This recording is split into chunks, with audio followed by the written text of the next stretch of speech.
বিসমিল্লাহির রহমানির রহিম। প্রিয় দেশবাসী, আসসালামু আলাইকুম। রক্তস্নাত জুলাই আগস্ট 1 বছর পর আমাদের মাঝে ফিরে এসেছে।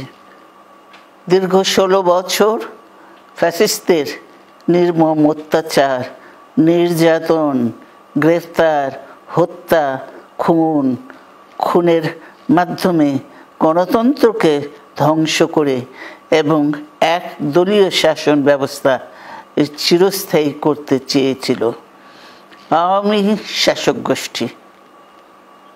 ছাত্র জনতার সম্মিলিত অভ্যুত্থানের মধ্যে দিয়ে ফ্যাসিবাদদের পতন ঘটেছে।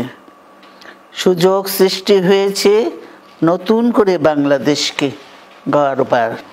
এই আন্দোলনে যারা শহীদ হয়েছেন তাদের জানাচ্ছি আন্তরিক শ্রদ্ধা, আহতদের সমবেদনা। তাদের এই আত্মত্যাগ জাতি চিরকাল মনে রাখবে। গুম, খুন, বিচার, বহির্ভূত হত্যার শিকার যারা হয়েছেন তাদের তালিকা প্রস্তুত করতে হবে।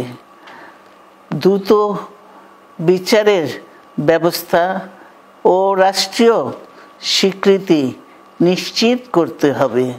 প্রতিটি পরিবারের সম্মানজনক পুনর্বাসন ও নিরাপদ ভবিষ্যৎ নিশ্চিত করতে হবে। প্রিয় দেশবাসী, আমাদের সামনে যে সুযোগ সৃষ্টি হয়েছে নতুন করে গণতান্ত্রিক ব্যবস্থাকে প্রাতিষ্ঠানিক রূপ দেওয়ার, তা আমাদের দ্রুত সম্পন্ন করতে হবে। কর্মসংস্থান সৃষ্টি করতে হবে, জনগণের নিরাপত্তা নিশ্চিত করতে হবে। সর্বোপরি বাংলাদেশের স্বাধীনতা, সার্বভৌমত্বকে রক্ষা করতে হবে যে কোনো মূল্যে। বীরের এই রক্তস্রোত, মায়ের অশ্রুধারা যেন বৃথা না যায় তা নিশ্চিত করতে হবে। ঐক্য বজায় রাখতে হবে।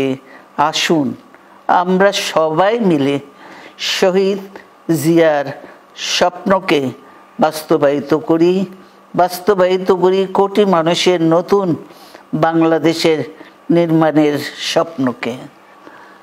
আল্লাহ হাফেজ। বাংলাদেশ জিন্দাবাদ।